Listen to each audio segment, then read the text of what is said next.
gente pode ser tudo, menos palhaça. Sério. E aí, tudo bem? Estamos aqui para mais um episódio aqui no canal, no sofá, com o Franklin no meu sofá. E hoje eu recebo mais um amigo meu, mais um Best. Esse é o mais antigo deles. Eu recebo o Paulo! Amigo, se apresente. Bom, então, boa tarde, sou Paulo Heckel, sou amigo dessa pessoa aqui há muito tempo. E tamo aí, vamos estrear esse quadro, né? Isso aí, faltava só você. A gente tem mais de 10 anos de amizade. Conheci o Paulo em 2014 para 2015, né? Foi 2014 que eu te conheci. Foi nessa época aí. Foi 2014, estava na faculdade e Paulo morava no caminho da faculdade, e a gente tinha um amigo. E quando eu conheci o Paulo, uma das coisas que ele mostrou, que eu acho que eu falei, cara, você é muito gênio, que eu fiquei apaixonado, foi pelo trabalho dele, pela arte. Foi minha primeira pasta de desenho, eu estava começando a formar aquilo ainda. Tava mais ou menos no início da UFES, voltando a minha paixão por desenhar. Uhum. E aí, logo de cara, eu já taquei aquele monte de coisa. Ele tinha um site também. Que Tinha um monte de coisa. Eu tava começando ainda, né? Tipo, tava começando a ver arte como algo profissional, né? Uhum. Mas eu falo que todas as habilidades que o Paulo tem, a principal é artista, né? Você é artista. Eu acho que a arte é a criatividade artística, é isso mesmo. Você tem um traço muito seu, assim, os desenhos do Paulo são desenhos que realmente você passa ali, você vê que tem... Eu fui falar, é uma complexidade, é um estilo muito único. Eu ainda não consegui definir esse negócio do estilo, assim, é uma... Desde a faculdade, muito tempo criando, assim, é um negócio bem assim, o pessoal reconhece o que eu faço, assim. E assim, e Paulo, a gente foi um encontro, assim, que a gente se conheceu, a gente já ficou muito amigo, e aí depois tinha a possibilidade de a gente trabalhar junto, eu queria abrir uma empresa na época, e aí eu chamei o Paulo pra abrir uma empresa, você lembra a condição? Eu sabendo de nada, eu falei assim, tá, se a gente for ter uma empresa, a gente vai ter que ser amigo. Isso aí. Essa era a regra. Era a minha regra. Eu falei, é isso. Falei, tô junto com... Foi a primeira vez, todos estamos juntos. Uhum. Sem na cara, na coragem, foi. Foi uma campanha para a Igreja Luterana, era por Nossa, sim, anos. Foi nosso primeiro... Acho que foi nosso primeiro grande cliente que a gente conseguiu lidar muito bem. Foi uma campanha muito bacana. A gente tem relatos até hoje, né? Tem guardado... Volta e meia, eu acho. Eu vejo nos carros ainda os adesivos. Os adesivos, os cards, o arquivo da marca, que tava bem bacana. Pra mim, por mais que tenha mais de 10 anos, disso, eu acho que é um dos nossos melhores trabalhos. Não, com certeza, é porque ele tem mais de 10 anos, mas assim, a complexidade, o que a gente pôde fazer, o que a gente pôde criar, o retorno que eles deram pra gente foi muito legal. Amigo, mas fico pensando assim, agora a pergunta. Naquela época, quando eu cheguei pra você, vamos ser sócio, vamos ter um negócio, o que você pensou? Você lembra? Assim? Eu só fui. Porque eu sou muito Geralmente doido, eu só vou, assim. Eu senti, gostei, fui.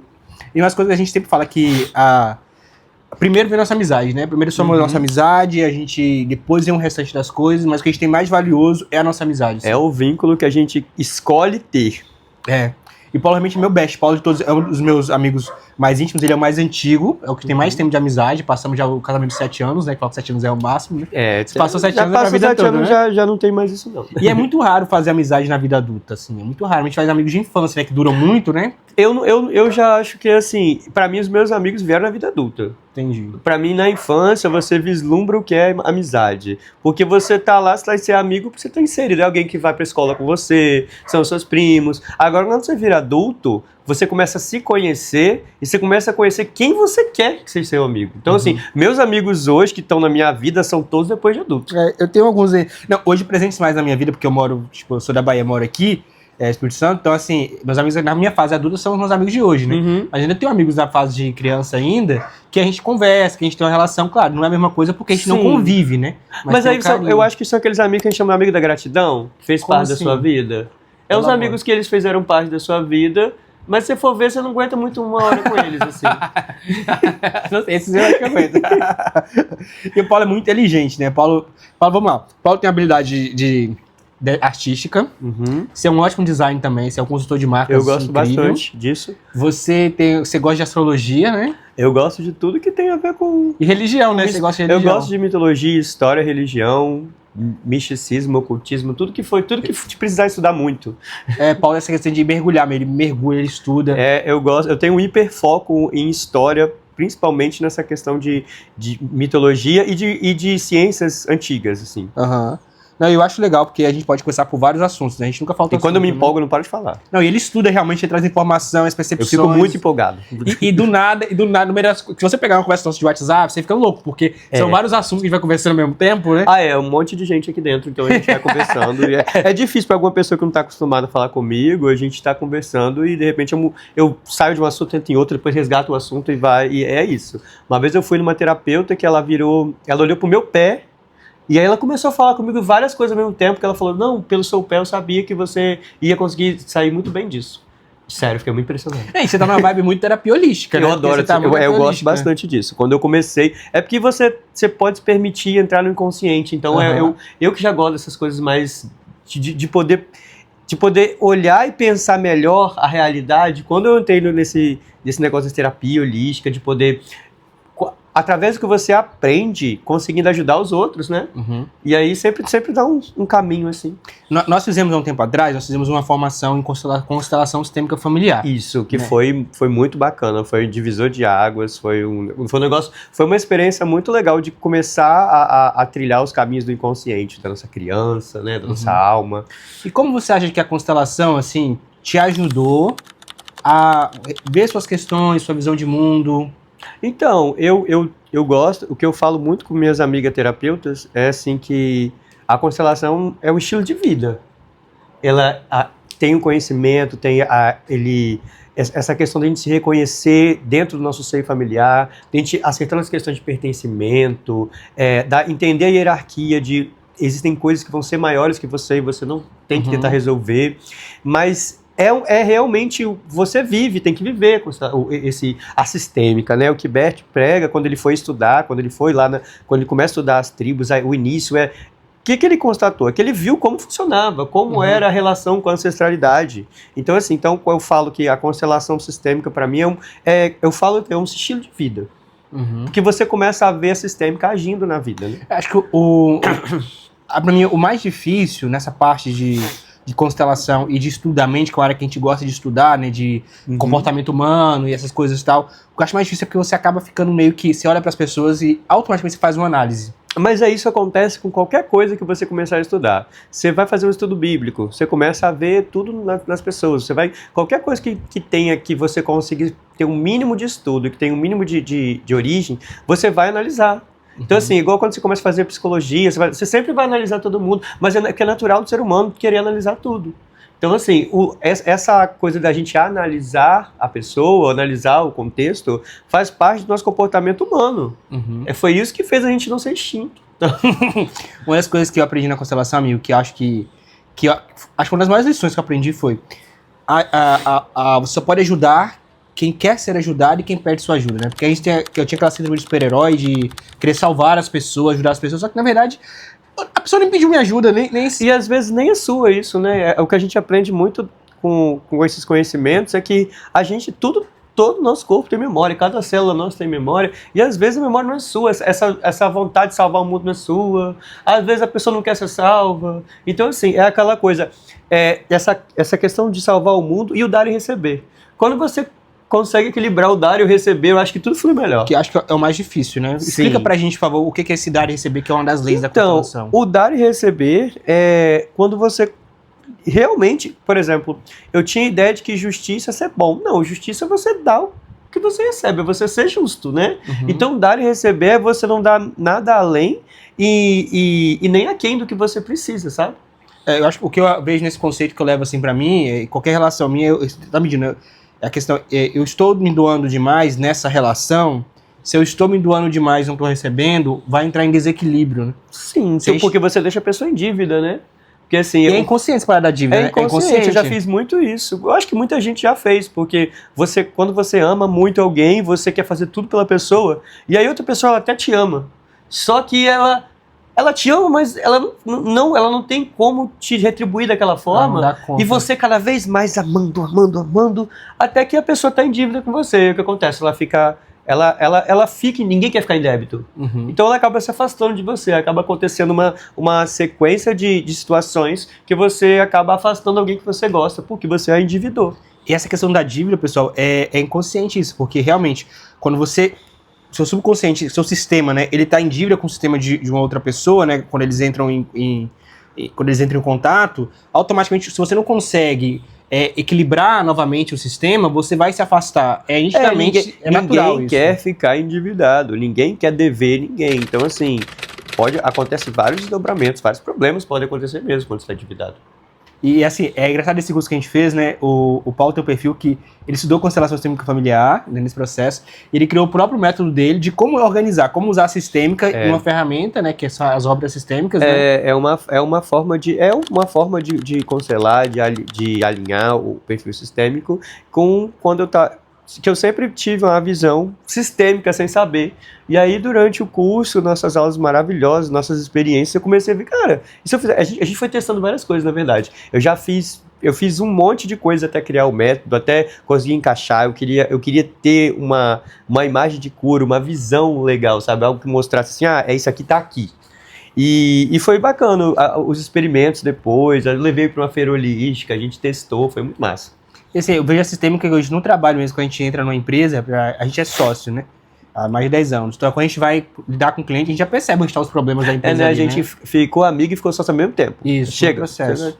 E por passarmos por muita coisa juntos sendo sócio, também passamos muito aperto, né? E eu falo que você conhece a pessoa, né, quando você não tem nada para oferecê-la. Exato. Não só conhece, né? A gente descobre que a pessoa, que ela tá do nosso lado e de vários testes na vida, né? Mas é na hora do aperto que você vê que ficou. Não, mas a gente passou por muita coisa, amigo, nesses 10 anos assim, de coisa. Porque, vamos lá, o cronograma que a gente passou. Nós primeiros nós abrimos a ideia. A nossa primeira empresa era a ideia. Sim. Aí na ideia, nós ficamos 2 anos, aí nós ficamos numa zona muito confortável. A falha foi minha, eu pego isso pra mim, porque nós tínhamos nossos clientes, Sim. Éramos nós dois, nós ganhávamos mais que nós ganharíamos trabalhando em outro lugar, Sim. E meio que acomodou. Mas aí vem aquela coisa, é natural da gente quando está começando, a gente não vem de uma família que pais são empresários, a gente não vem de uma família que tinha como bancagem, então assim, foi sempre na cara e na coragem, a gente abriu a empresa com R$1.000. Foi.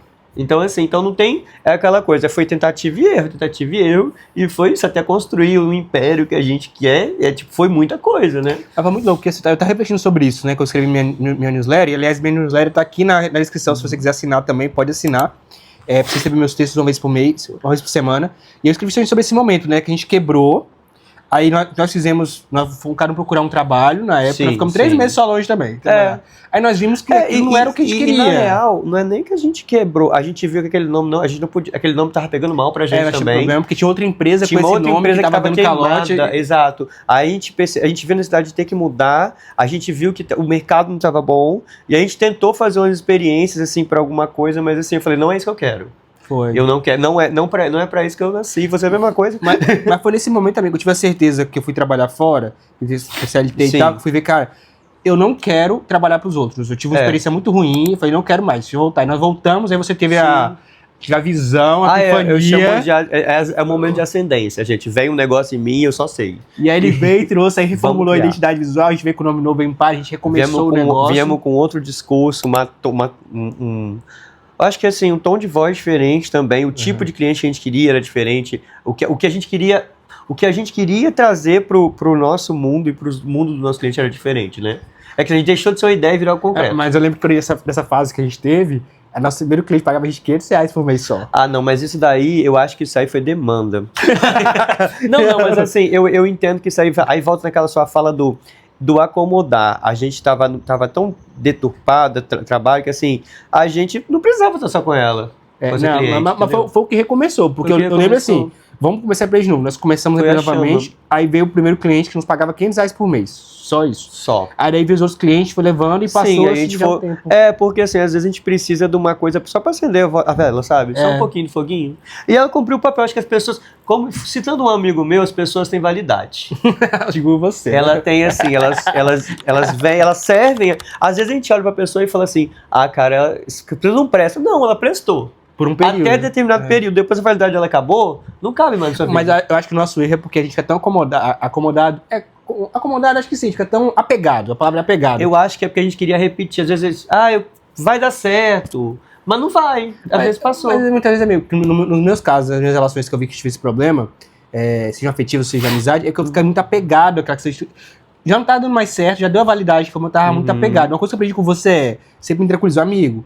voltando pro sistema, né? A sorte. Às vezes a pessoa se distancia do seu sistema e automaticamente a energia vai para um lugar diferente. O legal das ópticas, quando eu criei, que era uma. Eu acho bacana falar isso, que as ópticas sistêmicas, que é a minha técnica, ela era uma técnica que eu usava para me proteger das pessoas. Depois que eu fui ver que eu podia usar ela para poder resolver a vida das pessoas. Porque assim, ela mostra, e ela, como as leis sistêmicas falam, tudo é equivalente, o dar e o receber. Então assim, se você sente que a pessoa está afastada de você, você está afastado dela também. Então você simplesmente para de direcionar sua energia para alguém que não quer também você, sabe? Às vezes, eu acho que um dos maiores problemas é você estar insistindo em alguém que já não está mais nem no seu sistema. Mas hoje eu entendo isso depois de muita terapia com você, né? Porque meu terapeuta vulgo meus amigos você, né? Porque eu sofri muito desse caso, como a questão de amizade é algo muito importante, até entender essa lógica que os corpos vão se afastando, né? Vão sair do sistema. E que não tem não tem culpa de ninguém. É natural, é energético. É natural, energético, é influenciável. Assim, às vezes você. Eu gosto de falar, é a sintonia que você tá. E tem pessoas que. Eu gosto de falar do aprendizado. Às vezes a pessoa não tá, mas ela precisa aprender muito mais coisa que você, ela não vai estar no mesmo lugar que você. E às vezes você tá num processo, seu amigo teve uma virada de chave tão grande que levou ele para um outro sistema e você não teve ainda. E aí não é que a pessoa vai se afastar, mas a energia não vai mais. É diferente. Os níveis de aprendizado são diferentes. As coisas, até as provas que você tá tendo é diferente da que ele tá. Então assim, acontece. Isso é fato. Assim, nesses 10 anos que a gente passou também, eu volto assim... Essa respeito da nossa amizade, quando a gente gosta, a gente sabe que a pessoa gosta da gente, quando a gente não tem utilidade pra ela, né? Porque a gente já teve essa questão da que a gente quebrou a primeira vez, depois a gente reconstruiu, ver isso. Eu tenho alguns momentos também que eu tava zero produtivo. Mas é aquela coisa toda. Aí eu pego pra qualquer relação. Gente, as pessoas não têm que servir pra gente, a gente tem que gostar das pessoas. Mas você tem essa compreensão que muitas vezes não tem. Se fosse a questão do sócio só pelo negócio, você teria, mas eu nunca quis o sócio só pelo negócio, senão... Que é o diferencial, que eu digo, nós somos amigos primeiro, então você teve paciência de esperar no meu tempo, né? Mesmo que isso afetou a gente, o nosso negócio em si. Não, eu também tive época que eu fiquei doido. E você sabe como é que é. Não que eu não seja. Não que eu tenha saído disso. Né? Mas que, tipo, e aquela coisa, você teve a mesma paciência, teve o mesmo. Você conseguiu entender. É tipo assim, porque, querendo ou não, mais uma vez você escolhe ser sócio. Eu falei, a nossa amizade. A sociedade representa. No nosso caso, a sociedade representa uma amizade, representa uma relação. Então, assim, por que eu vou entender? Vai ter momentos que seu amigo não vai servir para. E ele é seu amigo, você quer aquela pessoa na sua vida. A inutilidade, ela mostra o amor, às vezes. Sabe? A pessoa não serve pra nada, ela não tem utilidade nenhuma. E ainda fico feliz do lado dela. As pessoas estão muito assim. Há uma linha de pensamento que a gente até conversa muito sobre isso, né? Que todo mundo é muito produtivo. E não só do produtivo, mas do descarte das pessoas. A pessoa não serve pra mim. Sim. Então a pessoa só tá na sua vida enquanto ela é útil pra você. E não é assim com todo mundo. É porque tem uma coisa, a gente vive muito, e quando eu digo a gente, eu tô falando de uma boa parcela da sociedade, na energia da sobrevivência, nem escassez não. Que a escassez é que está faltando, é sobreviver, é ficar vivo para outro dia. E aí o que acontece? A energia da sobrevivência contra a energia do valor emocional. Porque assim, eu gosto muito daquele desenho do Rick and Morty que eu falo para você assistir. E ele é muito bacana porque ele, ao mesmo tempo que ele tem aquela pegada meio niilista, que ele fala de as coisas não têm valor, nada tem valor, e porque ele pode trocar de realidade na hora que ele quiser. Tem várias realidades com várias versões do sobrinho, do neto, da neta, tem um monte de coisa. Só que por que ele escolhe sempre a mesma realidade? Por causa do valor que ele dá para a família que que não tem importância, mas... Ou seja, é o valor emocional que nós damos às coisas que faz as coisas serem importantes. Então, assim, por que essa realidade é importante pra mim? Porque você tá aqui, é o valor emocional que eu dou pra você, que eu dou pra minha mãe, que eu dou pras minhas coisas. É isso. Então, assim, às vezes você suprimir o valor emocional por causa de uma produtividade, meio que vai... Aí bota a pessoa na energia da sobrevivência. Verdade. Mas eu tenho muito refletir sobre isso, né? Essa necessidade muito rápido. Não, tá ótimo. A necessidade que as pessoas têm de ser produtivo o tempo todo caiu por terra pra mim, porque eu tinha muito problema com isso, sabia? Gente, eu ficar no ócio era terrível pra mim. Nossa, dá uma raiva. Ficava puro comigo. O cara muito ficar no ócio, mas não tem o que fazer ainda. Amigo, já viu o que tinha que fazer, agora espera, aproveita seu tempo, sua hora. E eu demorei a entender esse processo. A vida tá passando depois, vai ver tanto de ócio que você perdeu. E hoje também a questão, também a visão que eu tinha de negócio, do modelo de vida que eu queria, quando a gente começou a empreender, e o modelo de vida que eu quero agora é totalmente diferente. Foi uma trajetória, você mudando totalmente o nível de empresário que você quer ser, eu entendendo qual o problema. Hoje a gente entende muito bem que a forma que nós temos que a gente leva a nossa empresa, que a gente leva a nossa caminhada é a do conhecimento, é de transmitir o que a gente quer, de evoluir o nosso estilo de vida e o que a gente quer levar para os outros. Uma das viradas-chave para mim nesse processo todo foi entender foi que de cliente a gente precisa fazer o nosso trabalho bem feito e receber o acordo que é o dar e receber. Dinheiro, que é o dar e receber, esse equilíbrio. Não esperar equilíbrio. Isso eu acho para qualquer pessoa que esteja vendo a gente. Não espere recompensa emocional do seu cliente, gente. Você vai entregar, você trabalha por dinheiro. A gente trabalha por dinheiro, qualquer pessoa. Que bom se você trabalha com algo que você gosta. Que bom, mas você trabalha por dinheiro. É isso, é o certo. E eu sou, de nós, o Paulo é mais racional, né? O Paulo realmente consegue colocar o pé no chão, ele consegue lidar livre. Eu já tenho uma dificuldade muito grande, porque eu sou emocional. É porque você fica feliz, você espera, você acredita, você compra a bandeira do cliente. Eu não, eu entrego o meu trabalho e eu quero receber. Eu ainda tenho esse negócio de vestir a camisa, de estar junto, de pegar aquela coisa toda ali. Isso é muito legal, porque, só que assim, se a gente tivesse o cliente ideal, o cenário ideal, a vida... Só que às vezes nem o cliente está no momento ideal. Então assim, se a gente entrega o acordado, nosso trabalho bem feito, a gente recebe por isso... É o que a gente tem que é o que qualquer pessoa tem que buscar no trabalho. É algo que eu tenho que evoluir bastante ainda, porque quando eu tô nesse momento que eu tendo a, no trabalho, assim, me doar demais, quando eu pego um cliente que realmente eu gosto, né, que não enche minha paciência, aí que eu me dou demais, aí o dar e receber entre desequilíbrio, e aí você peca na sua energia, que é a energia da justiça. E eu sou muito justo, eu tenho esse negócio da justiça. É por isso que te afeta tanto quando o cliente às vezes pisa na bola. Isso. Quando o cliente pisa na bola, quando o cliente desmerece, quando o cliente é grosso. Sim, porque a gente não... Mais uma vez, quando você se doa demais, você espera demais. E aí, nesse momento, o Paulo me traz pro centro, realmente, e fala, calma aí, amigo, vamos analisar. Aí que eu vou ver, e não a minha dor sempre tá aí. As coisas começam a dar ruim com os nossos clientes, normalmente, quando eu vou nessa questão do dar e receber, que entra o desequilíbrio. Sim, é o desequilíbrio. É por isso que agora eu tô na estratégia que eu fecho, Paulo e Gisele cuidam das coisas, e aí, porque eles conseguem ter esse controle, eu não tenho. Eles conseguem ter esse limite emocional, vocês conseguem ter isso, né? Realmente eu me envolvo, e como eu sou muito justo, eu sofro pra caramba. Eu sofro muito. É isso, mas é uma questão. Mas aí vem conhecimentos astrológicos. É o mapa dele, gente. O mapa dele explica.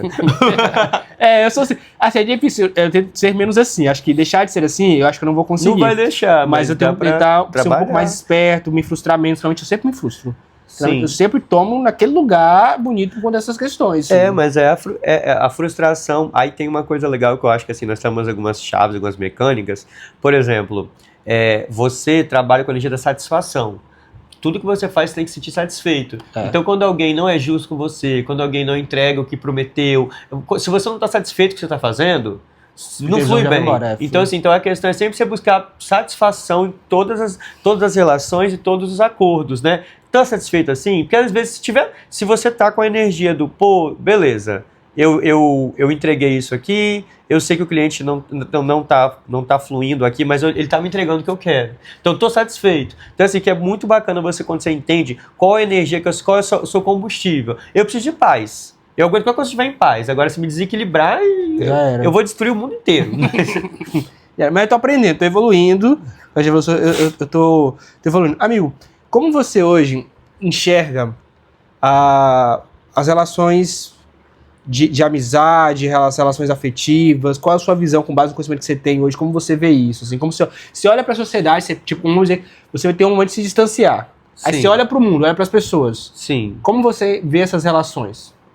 Eu tenho como eu acho que deveriam ser e como eu vejo, né? Porque assim, a experiência que eu tenho... Eu acho interessante que eu acabo atraindo muitas pessoas, não meus amigos, pessoas que elas vivenciam experiências totalmente diferentes da minha. E eu acho isso legal para eu conseguir ver e ter esse contraste de mostrar como eu enxergo essas relações. Eu acredito muito que você tem que ter seus amigos, você tem que ter um castelo. O que é um castelo? Eu amo essa metáfora do castelo. A metáfora do castelo. Você não tem que ter um monte de amigos. Tem várias pessoas que você conhece. Se você for uma pessoa extrovertida, você vai ter muita gente que você conhece. Se você é uma pessoa introvertida, você vai ter menos. Mas eu gosto do castelo. O que é um castelo? É você no centro e você tem as torres que você pode contar. Aquelas pessoas que necessariamente elas não tem que servir para tudo, mas tem que ser aquele seu amigo que você pode desabafar. Aquele seu amigo que vai te tirar do buraco, aquele seu amigo que vai sempre ter uma oportunidade, aquele que vai te fazer sonhar. Então, assim, você tem que se cercar dessas torres, né? São pessoas que elas vão estruturar uma base que você é a base. né? E aí eu olho, quando eu vejo algumas pessoas que elas estão passando por alguns problemas, é porque elas não têm essa estrutura.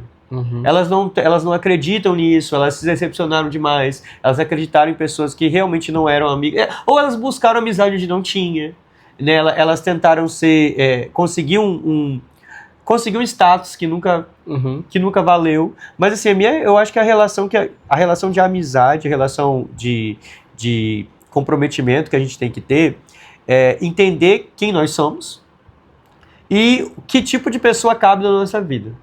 É buscar sabedoria, né? É buscar sabedoria. Nossa, buscar muito sabedoria. O tempo todo. Amigo, como todos nós temos vazios. É nítido isso. A gente tem vazios. O que muda é a nossa percepção a partir deles, o que a gente faz para melhorar. Como você lida com seus vazios? Eu vou lá várias vezes. Eu tenho vários portais, eu abro porta. Eu na verdade, eu gosto de viver no vazio mesmo. Tipo, sempre que possível, eu não tô aqui. Aí, nossa, que metáfora, né? Não, mas é porque assim, é no vazio e é no silêncio que você de verdade. Eu gosto de explicar uma coisa que a gente chama de vazio porque a nossa compreensão não consegue explicar. Por exemplo, não vou dizer que é incapaz, mas é tão incompreensível pra gente que assim, o que é você sem suas camadas de ego? Se você tirar todos os rótulos que colocaram em você, o que sobrou? Você vai falar nada. Só que não é nada porque a gente não tem compreensão. Então, o vazio é um lugar, é um estado que você pode acessar e talvez é você de verdade. Então, quando você se permite adentrar seu silêncio, entender que é no nada que você vai ter as respostas para tudo, porque às vezes nada tem sentido mesmo. Então, assim, eu gosto muito, eu tenho uma relação com o vazio. É o tema da minha exposição. Inclusive, o Paulo já expôs pela primeira vez, exposição sozinho, na verdade, já fez exposição com outras pessoas, mas a exposição só sua. Como é que tá essa... Cara, você puxou o gancho, eu falo um pouco sobre essa minha caminhada no vazio. O pessoal costuma chamar vazio e caos como se fosse a mesma coisa, e faz sentido, porque a gente fala que vazio é ausência, mas se o vazio não tem ausência, na verdade é algo caótico, né? Eu venho trazendo nessa exposição as minhas artes desde 2010, assim, tipo assim, eu fiz a caminhada temporal da minha trajetória da velha ordem para a nova ordem, porque nesse tempo de transição, né, eu fiz são 10 anos essa caminhada que eu falei, eu queria começar essa exposição minha, mostrando o meu universo, e aí eu peguei vários elementos do meu estudo, da simbologia, da minha semiótica, de como eu gosto de representar. É muita geometria, é muito detalhe, é muito orgânico. Então, assim, essa exposição representa o processo da velha ordem para a nova ordem, onde eu pego alguns símbolos místicos, alguns símbolos antigos, e com a minha roupagem, até o próprio símbolo do caos, e eu venho trazendo a transformação até chegar na nova ordem. E eu vou deixar o Instagram do Paulo aqui embaixo na descrição para você seguir o perfil dele artístico, para você ver como é que o trabalho dele é complexo. Já que você também gosta muito você tem todas as suas obras totalmente autorais, quando você tem suas versões de Pokémon, que eu acho legal quando você faz também. Eu tenho que postar mais as coisas mais de fã, né? Porque eu gosto de Pokémon, de Transformer, tudo. No geral, eu tenho aquela coisa de fazer muito Pokémon, que eu faço a minha versão deles, assim. De vez em quando eu posto, mas eu vou postar mais. E tem as artes autorais, que é a maioria, né? Mas eu gosto dessa pegada que você tem também, de pegar o que você gosta e você dar uma nova versão pra ela. Fica bem e usar legal. o meu estilo pra fazer ela, é isso mesmo. E vocês vão perceber, quando vocês acessarem o Instagram do Paulo, que ele tem um estilo muito dele mesmo, um estilo muito próprio mesmo, assim. Que não é nem impressionismo, nem cubismo. Você nunca viu, nada que você viu aí, você vai encontrar. É um negócio assim... É um negócio muito dele mesmo, assim. Que você olha e caraca...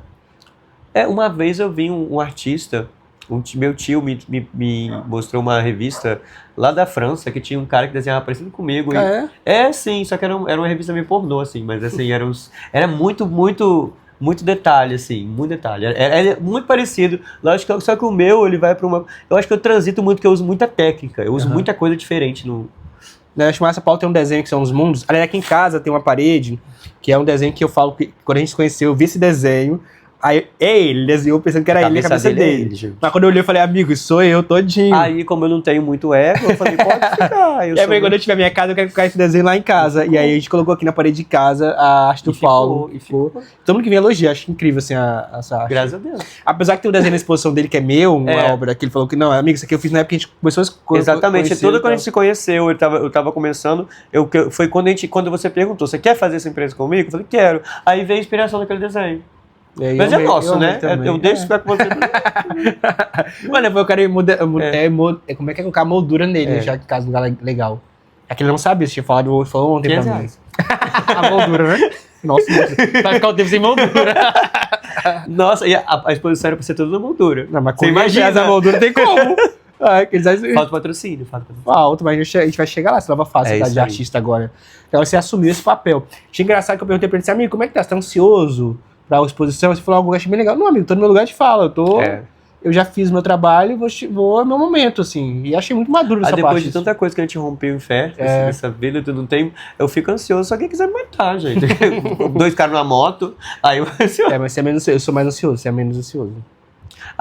Eu aprendi a lidar bem com a minha ansiedade. Não, tenho ansiedade também, mas eu acho que as minhas ansiedades elas têm motivo bem pautado agora. Ansioso, eu acho que eu tenho aquela ansiedade que já foi tratada, assim. Tem um leão correndo atrás, eu fiquei ansioso, entendeu? Ou às vezes sonhei com algo que eu não deveria ser sonhado. Quando foi que, assim, na Brand tem várias viradas de chaves, assim. Qual foi sua maior virada de chave? Minha maior virada de chave? Onde você passou e você virou, você veio com as suas percepções, falei...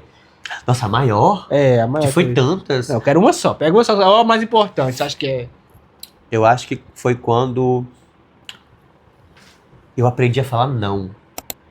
Elabora. É porque por muito você pegou várias versões minhas, né?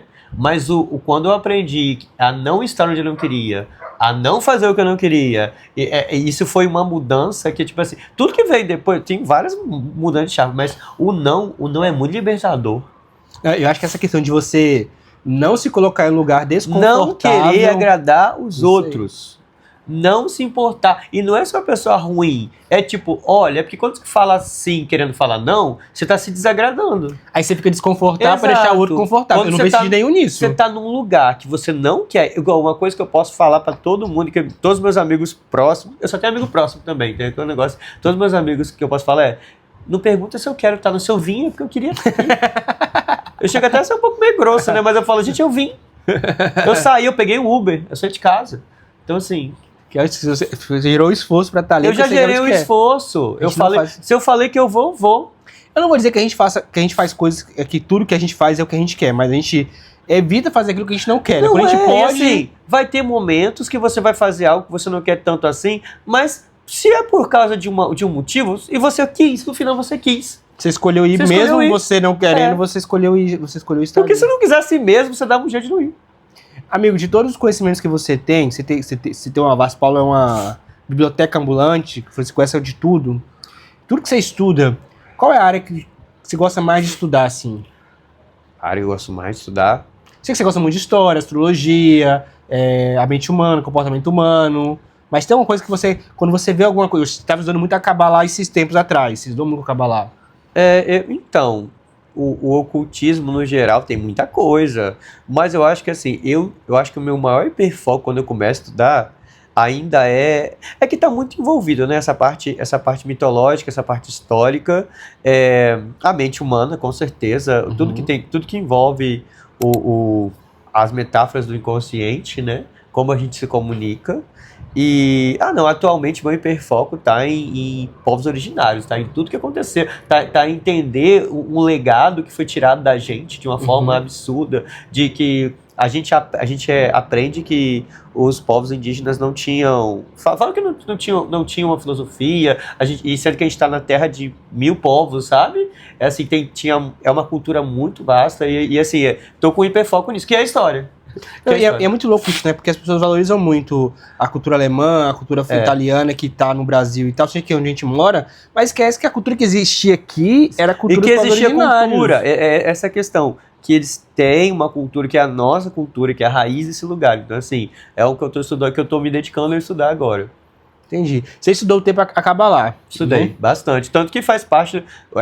Ela é uma das estruturas do meu método, da minha técnica. Para criar as óperas sistêmicas, foi conhecimento sistêmico, foi a estrutura da árvore da vida, tem muita coisa assim. E o que é a Kabbalah, para as pessoas entenderem? O Kabbalah, né? É muito complexo explicar Mas, uma assim, coisa assim. Em resumo geral, o que seria? É um livro? É uma linha de pensamento? Então, assim, ela é a parte mística do judaísmo. Então, assim, lá dentro do judaísmo a gente tem a Torá, que é o livro histórico, que é o Velho Testamento, né? E tem a Kabbalah, que existe o estudo místico, existe o estudo dos rabinos, e assim, a gente estuda Kabbalah a vida inteira, né? Eu estudei e eu não sei nada ainda, mas basicamente ela é a forma que, ela é como se fosse o que Deus entregou pra gente aprender a voltar pro paraíso, sabe? A Kabbalah é um manual de instrução. Ela tem um caminho, e aí você tem várias interpretações dela, dentro da alta magia, dentro do... Então, assim, ela tem o caminho da direita, o caminho da esquerda, o caminho do meio, o caminho da serpente. É como se fosse dentro do conhecimento oculto, assim, que eles falam da alta magia, ela representa uma estrutura de volta para casa. A Kabbalah está relacionada à magia, no caso? Também. Mesmo sendo judaica? Também. Eu não sabia disso, não. Porque aí é o que eu falei, aí a gente entra nos assuntos que eu não posso falar. Entendi. E qual, o que você já sabe, você falou que é pouco, mas é bastante coisa. Qual é o ensinamento da Kabbalah que você mais, assim, cara, que isso faz muito sentido? As leis de que você... a própria lei do dar e receber, os caminhos que você tem que seguir, o caminho que você faz de volta até até Keter, né, que é a coroa divina. Qual o nome? Keter, a coroa divina. São tipo assim, a Kabbalah é um assunto muito complexo para falar assim de ensinamentos, né? Porque ela é um manual de instrução. Eu acho que assim como a sistêmica foi algo para mim que mudou minha cabeça, vislumbrar um pouco do estudo. Porque assim, estudar Kabbalah tem que estudar hebraico. Então começa assim, se você não sabe hebraico, você não vai entender muita coisa. Então você tem que estudar hebraico, você tem que estudar como os judeus veem aquilo, que é tudo por metáfora, o que é a queda de Adão, o que é... Então assim, eu acho que a Kabbalah serve para mostrar mais uma vez, um estilo de vida.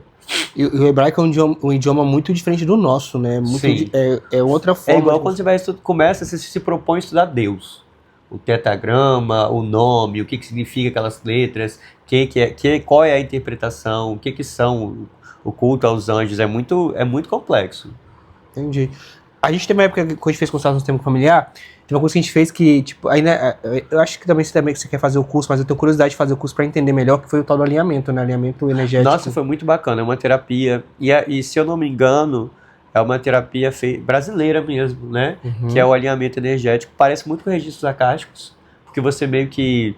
Você literalmente vai ler o que a pessoa... Através de metáforas visuais, você lê o campo da pessoa, né?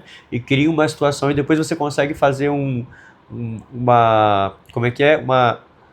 É como se fosse uma conciliação daquela versão... É assim, um mapeamento da pessoa de uma versão sua ferida, e aí você dá voz a ela para você ouvir essa versão sua que está em sofrimento, e aí depois você encaminha ela. É um negócio bem forte, assim, muito, assim, foi uma das terapias que eu fiz mais impactantes. A minha fica impressionado até hoje, assim, eu lembro ainda narrando os fatos, como a pessoa conseguia narrar mesmo que eu tava... Não, sim, as metáforas, a história que é contada, ela é muito direcionada, e gente, a pessoa que não sabe nada da sua vida.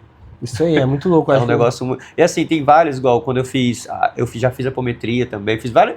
Apometria é o quê? A apometria já é uma técnica onde você faz uma limpeza do corpo, de vários corpos ao mesmo tempo, assim, é uma técnica de... Como assim vários corpos? Corpo físico, isso, emocional? Isso. A minha amiga, minha terapeuta, ela trabalha com isso também, e assim, é outra também que você sente muita coisa. Você tá igual a Anitta, né? Fazendo muita terapia, né? Diferente, Ele faz tudo, não, mas é realmente igual a Anitta, porque eu vou nos cristais, eu vou nos negócios, de repente eu quero... Quer saber? Foda-se, é assim, eu sou que nem a Anitta. É muito louco isso. É muito louco. Bom, amigo, pra gente encerrar, né? Queria que você deixasse uma mensagem para quem tá assistindo esse vídeo hoje. Eu tenho falado muito sobre essa questão de entrar em movimento e tal, com base nos seus conhecimentos e tal, deixar essa mensagem para as pessoas, assim, qualquer mensagem que você quiser. O céu é azul, qual é a mensagem? Pronto. Aí eu vou deixar uma mensagem, gente, que assim, Gente, pode ser tudo, menos palhaça. Sério. É isso. Então vamos com essa. Outra hora a gente isso. explica isso em outro momento. Mas valeu, gente. Obrigado. Eu tô há tempo sem gravar esse vídeo com o Paulo. O Paulo tem muito difícil trazer ele aqui. Vou trazer ele pra gente conversar mais sobre astrologia. Eu tô muito vazio. Sobre as coisas que ele gosta de falar, que ele é uma biblioteca ambulante, né? Pra ele poder falar isso. Eu sou difícil acesso. Vocês vão rir bastante com o Paulo. Ele sempre traz uma metáfora legal, sempre traz um pensamento diferente. É muito gostoso ser seu amigo. É muito bom ser palhaço. Isso aí, gostei. Isso aí. Então, olha, você pode ser tudo menos palhaço. Menos palhaço. Então até o nosso próximo vídeo. Tchau, Obrigado, tchau. gente. Obrigado, amigo. Valeu. Valeu.